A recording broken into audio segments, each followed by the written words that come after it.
Hey, what's up? This mosquito spray. You're tuned into Mosquito Spray's Boxing Breakdown. So there it is, man. Smoke done cleared. And you all see who the ultimo hombre is, the last man standing. The one and only Terence Crawford, the boss of this era. Clear and unquestioned now. It is no debate anymore. The debate has been settled, the competition has been decided. He went in there, he took on the future first ballot Hall of Famer, 2 weight classes above, and Canelo Alvarez. And credit to Canelo Alvarez for taking this fight, because he definitely didn't have to. But man, we got a super fight tonight, and Crawford went in there, man. He did his thing, and Canelo came to fight. He definitely came to fight. He did his usual thing. He tried to come in, corner Crawford to land the big shots, and he landed some big shots. Crawford showed a beard at 68. Like, that was one of the things I was wondering about. This new frame without, being depleted from, getting them pounds off. How would he take the shots? He took them very well. At no point did he ever look in any danger. And at times he was getting the better of the work when he chose to sit in the pocket and trade, actually trade with Canelo Alvarez. I mean, you seen these other guys, these bigger guys that Canelo puts on their bicycles, man. These guys skirt along the ropes trying to stay away from Canelo. Crawford, I mean, hey, he put on a brilliant performance, man. You can't take nothing away from him. You can't take nothing away from Canelo. You can't say he was shot or he was washed up or none of that. He said after the fight he felt very good. Crawford was just a better man tonight, you know what I'm saying? And he proved that in every which way. Canelo did everything he wanted to do, and Crawford was just the better fighter, man. I try to tell cats, it ain't about, how big you are, how strong you are, and how power, all that. It takes more than that. It takes skill, it takes will, it takes other attributes other than just power and size. I said Crawford had the faster hands, the faster feet, the longer reach. You saw that jab splitting Canelo's high guard. You saw those uppercuts, splitting Canelo's high guard. You saw Crawford catching the shooting, coming back with hooks, uppercuts, combination punching. Canelo wasn't used to that with these bigger guys, punching, throwing in combination. Most of them were scared of throwing combination.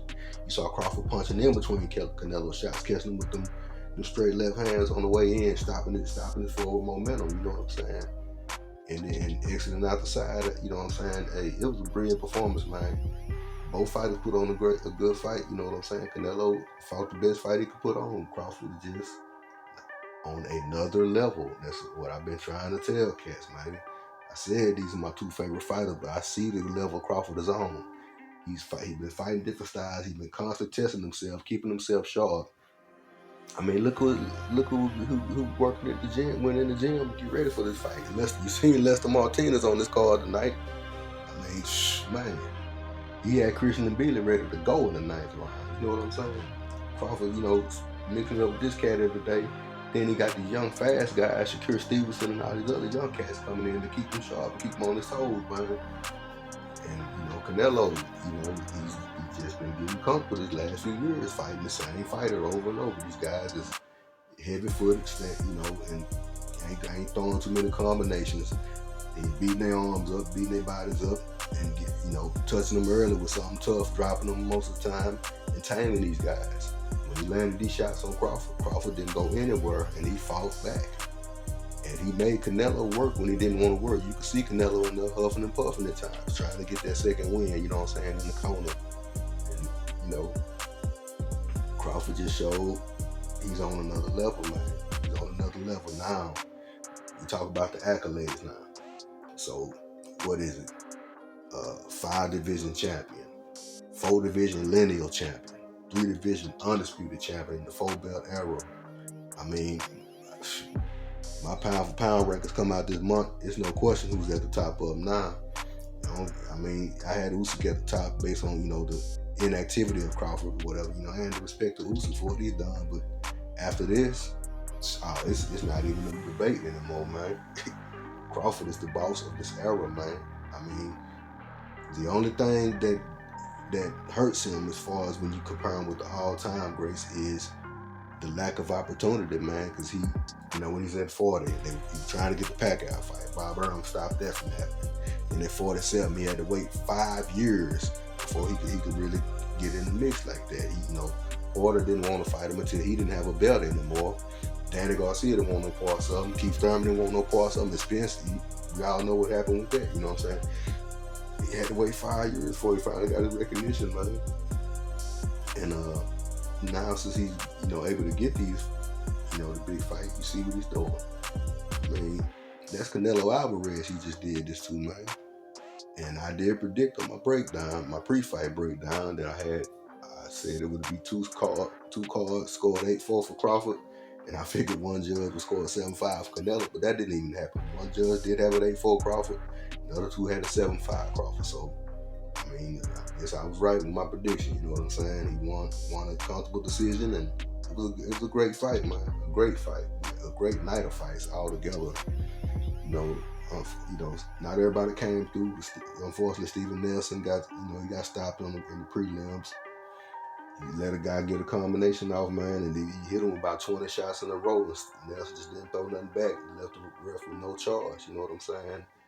And some of the other fights were all right. But then, of course, the other fight that was, from an action standpoint, might have been the fight of the night. Of course, you had the Bobuchuk and what's my man's name? I forget the other guy's name. Adams, Brandon Adams. Yeah, they put on a good fight, very good fight, action packed from the beginning. And Martinez and Mbili fight, man, high level stuff at a high rate of speed. You know what I'm saying? And I thought Martinez was getting the better of the work. I'm not gonna fuss about the draw. It was a very close fight. But I think if they get in there again, it'd be the same thing. But I would favor Martinez.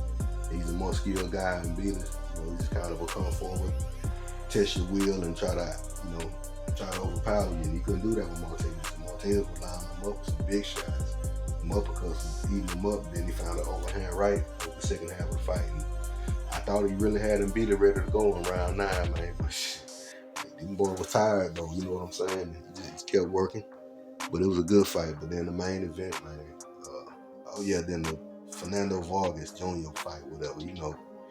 I thought that shouldn't have been the co-main. I thought the Mbili and Martinez should have been the co-main. But be as it may, man, it was a good night of fights, man. And what a way to cap it off with Canelo and Crawford, man. Two living legends of the sport. You know what I'm saying? Two guys on the pound for pound list. They squared off. You know what I'm saying? And hopefully, more of these young guys will see this and follow suit, man. It's just disappointing to see what they advertising on the show that Jake Paul and Tank Davis. This is just a disgrace to the sport of boxing. You know what I'm saying? No fault of Jake Paul. He bring the fans, and I do appreciate what he's doing for women's boxing. But Tank Davis, man, come on, man. You had the Lamont Roach fight. You picked that instead of fighting Shakur Stevenson, or at the time Keyshawn Davis, or just any other champion. You brought Roach up. He gave you a tough fight. I thought he beat Tank, even without the knee. And then instead of doing the rematch, you go run off to do this circus, basically. I understand, don't turn on the money, whatever, but you're just wasting time. WBA, Gilberto Mendoza, they need to just go and strip this cat, man. If he ain't gonna fight, defend his title, man. 30 pro fights and still ain't fought a unification bout? It's just crazy. But enough of that, man. Hopefully this fight will inspire these guys to go out there, get the big bag, and take on real challenges, man. And I take my hat off to Crawford and Canelo for trying to spearhead that charge, man, along with Riyadhseason. It was a good card, and it ended well. Either way, either outcome would have been, it's just boxing. It works how it works. But regardless of that, man, Crawford is the man, and nobody can doubt that anymore. This is his era, man. Canelo was the face and the king of boxing. He was the cash cow, unquestioned. It's not no multiple cash cow, multiple faces. It was Canelo Alvarez. You see the crowd he bring. That arena was filled to the rim. And they all came there to see these guys square off. And square off they did, man. And the dust settled. Terence Crawford stood on top as the king of the hill, man. He's wearing the crown now. And dare I say, just like Canelo, you know what I'm saying? Or let's go back to the lineage, because just like there's a lineage with these belts, there's a lineage with the cash cow. It was De La Hoya. Mayweather took it from him in the ring. Now, when Mayweather retired, Canelo was basically, you know, it just passed on to him pretty much. He didn't take it from Mayweather. And just like he didn't take, you know, the holidays, you know, Cinco de Mayo and Mexican Independence weekend for his fight weekend. He just inherited them after Mayweather was gone. But Crawford tonight, I don't know if he might have taken that cash cow title from Canelo. But also, will he fight on? Because what else is it left to prove at, 68 or 60? I mean, who's at 60? Janabek, Damas, Janabek, they're saying he might be outgrowing the weight class and have to move up. There's nothing there. And then at 68, I mean, I don't know. You gonna fight in these giants up there, Shiraz, Berlanga, Munguia. Who is it to fight? Is it Mbili and Martinez? They got unfinished business. You know what I'm saying? So I mean, I don't know. Maybe he'll continue on, but if he ride to the sunset, man, it's been a beautiful career, man. And he went out with a bang. He beat Canelo Alvarez, man. A lot of people thought he was too small, and Canelo was gonna stop him, and he was gonna run and do this and do that. Man, he stood in the pocket, catch and shoot, countered beautifully, and was getting the better of the work. You know what I'm saying? Canelo was before the time, man. Them shots, he couldn't land a lot of them shots, you know, the usual shots, the body shots. Crawford was able to move out the way of those, you know what I'm saying? Catch him on his elbows, and Canelo even tried, you know, punching on the arms. Crawford just wasn't there to take that all night, man. He kept Canelo on the move, picking the feet up, stopped, got you know, 1-2 off at a time, moved around, stepped around. Beautiful angles, man. Check hooks, them left hands down the pipe, that jab. I mean, it was a brilliant performance, man, under the circumstances. And it is what it is, man. He's the boss. There's no doubting it now. There's no doubting. So on this picture, man, who y'all see is the boss of this era, man. Terence Crawford, 42-0, 31 knockouts. 5-division world champion. 4-division lineal champion. 3-division undisputed champion, man. No debating no more. But that's all I got, man. Y'all hit me down in the comments. Let me know what y'all think, man. Where y'all place him all time? Where y'all place him in his era? Do y'all agree with me that this is now his era and there's no question no more? But y'all take it light, man.